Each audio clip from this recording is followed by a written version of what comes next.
예, 다음 라이브 픽은 박정희 전 대통령의 40주기 추모식과 정치권 물갈이 관련된 소식 이어가겠습니다.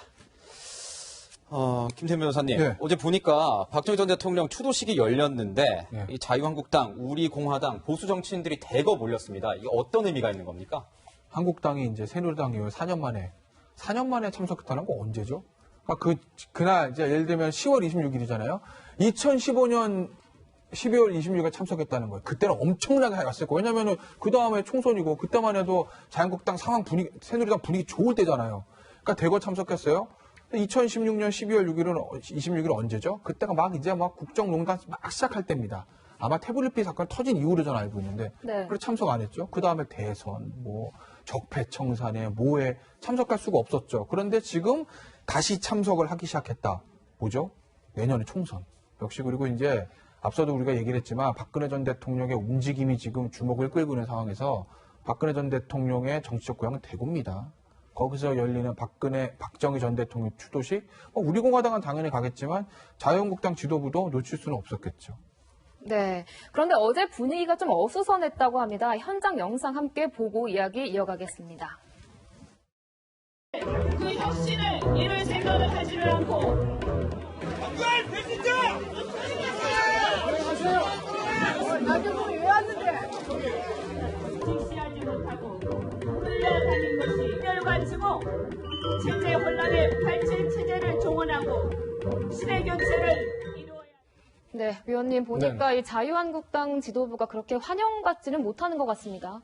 지금 여러 가지 정치 상황이 그렇고 특히 아까도 약간 저희가 토론했습니다만 박근혜 전 대통령이 지금 탄핵 이후에 지금 수감됐고 물론 이제 지금은 약간 이제 병원에 치료를 받고 있습니다만 그런 상황이니까 박근혜 전 대통령의 지지자들이 보기에는 특히 박근혜 전 대통령은 따님 아닙니까? 그러니까 굉장히 현재 상황에 대해서 불만이 많겠죠. 특히 황교안 지금 대표 같은 경우에는 탄핵 당시에 이제 국무총리였고 이후에 이제 대통령 권한 대행을 맡았는데 그 당시에 박근혜 전 대통령에 대한 여러 가지 정치적, 법적 또는 인간적 지지가 조금 소홀했던 거 아니냐 이런 입장이고 나경원 원내대표 같은 경우는 이제 탄핵 당시에 당시에는 어떤 입장이었냐 그거를 이제 지금 참석하신 분들이 묻고 있는데 그런 비난이 오더라도 두 분은 달게 받아야죠. 다만 황교안, 나경원 두 분은 어쨌든 지금 보수 정당의 대표, 원내대표 지도부로서 보수를 통합하고 전열을 정비해서 선거에 나가야 될 책임이 있기 때문에 저런 행사도 당연히 참석해야 되는 거죠. 네. 보면은 아까 영상에서도 보셨지만 박근영 전 유경재단 이사장은 이게 지지자들이 이렇게 계속 항의를 하자 중재에 나서기도 했습니다. 역할 분담에 대해서 얘기를 하기도 했는데 정작 한국당 지도부는 말을 아꼈습니다. 이야기 들어보겠습니다.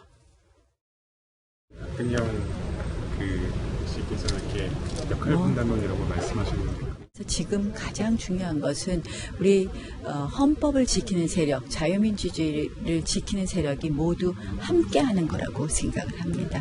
그런 의미에서 그 부분에 대해서도 의미가 있는 부분이 있다고 생각합니다. 예, 자세한 얘기는 여기서 하는 게 적절치 않네요. 평론가님, 보면 네. 이제 박 전 이사장이 역할 분담 얘기를 했어요. 이게 어떤 의미를 지닌 걸까요? 그러니까 역할 분담 얘기는 아까 제가 설명드린 선거법 개정을 전제로 한 이야기 같고요. 선거법이 개정되지 않는다면 사실 박근혜 대통령의 파괴력은 거의 없다고 보고 오히려 분열의 어떤 요소가 될 수 있어요. 그러니까 이제 그거를 전제로 깔고 저는 얘기를 하는 것 같은데 자유한국당 입장에서 말씀을 좀 드리면 자유한국당에 나침반이 없구나. 길을 잃고 헤매고 있구나. 눈앞에 좋은 게 보이면 글로만 다니는구나. 이런 생각이 들어요. 그러면 나침반이 있어야 숲에서 빠져나올 수 있는데 숲에서 이렇게 좋은 길, 좋은 나무만 보면서 이렇게 다니니까 본인이 어디를 헤매고 있는지를 전혀 모르는 거 아닌가 이런 생각이 드는데 가야 할 길은 수권 정당의 모습입니다. 지금 강성 보수의 이런 것들 비난을 너무 이렇게 힘들어하면서 그걸 좀 낮춰보려고 저렇게 좋은 약간 편한 길을 자꾸 찾아다니다 보면은 제가 볼 때는 중도를 총선에서 가져오는 것은 점점점 더 멀어져 갈 것이다. 이렇게뿐이 생각이 들지 않는 모습입니다. 네. 여기에 대표적인 황교안 대표의 우리가 말하는 세모 리더십이죠. 네. 제가 하나만 좀 더 추가하고 싶은데 네. 그 박근영 씨는 뭐 박정희 전 대통령의 이제 둘째 따님이긴 한데 저분은 보수 세력을 대표하는 인물은 아니고 특히 보수 정치의 지도자는 전혀 아니죠. 박근영 씨가 무슨 역할 분담을 얘기한다고 하는데 그게 무슨 의미가 있겠습니까? 박근영 씨가 무슨 황교안 대표가 어쩌고 조원진 대표가 어쩌고 하는 게 무슨 우리 정치에 영향을 미치겠습니까? 심지어는 그 박근영 씨는 정치 전문가가 아닐 뿐더러 박근혜 전 대통령하고도 사이가 별로 좋지 않지 않습니까? 박근혜 전 대통령이 황교안 대표를 어떻게 생각하는지, 박근혜 전 대통령이 조원진 대표를 어떻게 생각하는지 박근영 씨가 알고 있을까요? 그래서 이 문제는 뭐 깊이 얘기할 사안은 아니라고 봅니다. 네. 네, 민주당의 이야기도 좀 이어가야 할 것 같습니다. 민주당에서는 초선 의원들이 잇따라서 불출마를 선언했는데요. 이 변호사님, 네. 왜 이들이 정치권을 떠나려고 하는 거죠? 글쎄 이제 보시면 공통점이 있어요. 그러니까 이철희 의원도 그렇고 표창원 의원도 그렇고 공통점이 네. 아주 강성은 아니에요. 그러니까 물론 이철희 의원도 마찬가지고 표창원 의원도 당시에 문재인 대표의 영입 1호입니다. 그러니까 친문이긴 하지만 아주 강성의 냄새는 없어요. 네. 합리적인 어떤 인사들이죠.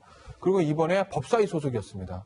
그러니까 아마 이 법사위에서 정말 엄청난 본인들 표현하면 지옥이었다, 엄청난 전쟁이었다는 거 아니겠습니까? 네. 표창원 의원 얘기 들으면 머리하고 가슴이 따로 논다라는 얘기예요, 행동이. 그러면은 본인들 입장에서 보면, 아, 이건 아닌 것 같은데, 조국 전 장관 아닌 것 같은데 하지만, 진영 논리가 있고, 지지자들이 보고 있고, 당의 입장이 있으니까, 굉장히 강한 톤으로 법사위에서 야당 의원들하고 부딪힐 수밖에 없었다는 거 아니겠어요?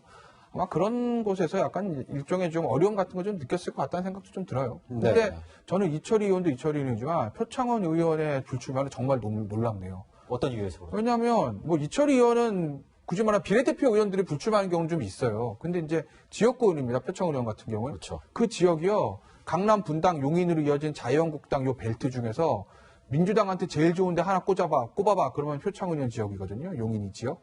좋은 지역입니다. 밭이. 그리고 아까도 말씀드렸듯이 표창원 의원은 어찌됐건 간에 문재인 대통령 당대표 시절에 영입 1호예요. 친문의 문재인 당시 대표가 픽을 했던 넘버원 인사, 첫 번째 인사나 상징성이 있어요. 친문 인사라고 분류가 됩니다. 네. 그러면 당내 경선에서도 불리하지 않을 거예요. 전국적인 인지도 있고. 아, 그런데 지역을, 이런 확실한 지역구가 있는 의원인데 재선을 포기한다? 이게 거의 유례가 없는 일일걸요. 근데 약간 정치인의 언사는 뭔가 이렇게 정치는 물과 같아서 네. 어느 상황에 따라서 또 달라질 수 있는 거 아니겠습니까? 어떻게 보십니까? 진짜. 근데 이렇게 본인이 대놓고, 그냥 아예 불출마할 수도 있어. 아니고 대놓고 불출마 기자회견까지 했는데 내년 2월에 생각해보니까 한 번 더 하려 이러면요. 얘 당내 공천도 못 받아요. 이러면 본선 나가 떨어지는 거죠. 그러니까 이거는 지금 100% 이제 표창원 의원하고 이철희 의원은 안 나간다고 보시는 게 맞을 거예요. 그렇기 때문에 저는 뭐 의원뿐만 아니라 모든 사람이 그렇잖아요. 본인이 가지고 있는 정말 좋은 이 기득권을 내려놓는 게 얼마나 힘들어요. 그러니까 저는 굉장히 놀랍고 이 두 의원은 정말 박수를 쳐줘야 된다고 봅니다. 네. 네. 근데 반면에 중진 의원들은 이게 총선의 의지를 다지고 있습니다. 위원님. 네. 이석현 의원 6선인데 국회의장 노리고 있고 뭐 다른 의원들도 많습니다.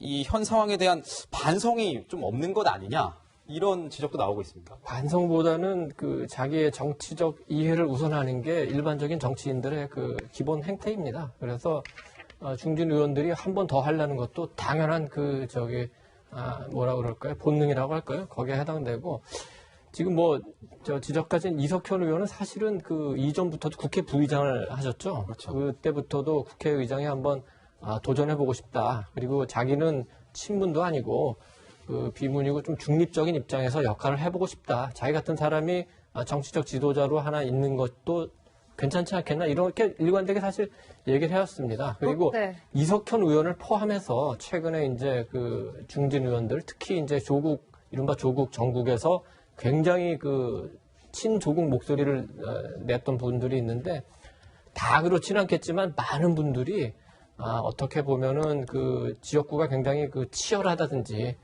또는 좀 지역구 상황이 아주 쉽지는 않은 그런 분들이다 이런 지적도 있습니다. 근데 초선 의원들은 불출마 선언하는데 왜 중진들은 안 하냐? 꼭 그렇게 그 일률적으로 얘기할 건 아닙니다. 중진분들 중에서도 아까 이석현 의원도 본인이 그 솔직하게 국회의장 도전한다 이렇게 하니까 중진에 또 중진의 역할이 있고 초선은 초재선은 그렇죠. 또 초재선의 역할이 있는 거니까 그거는 뭐 당에서 알아서 잘 판단해야 됐고 초선 의원들이 그 불출마를 선언한다고 해서 그게 꼭 정치적으로 꼭 훌륭하냐 뭐 그거는 꼭 그렇지는 않을 수도 있습니다. 왜냐하면은 본인은 또 본인의 자기적 정치적인 그 뭐 계산이라고 하지만 아니면 어떤 진로 같은 것도 있을 수 있으니까요. 이철 의원도 뭐 이미 그 정무수석을 원한다는 건 다 그 공개가 됐고 그 앞으로 그 이해찬 대표를 사퇴를 요구하지 않았습니까?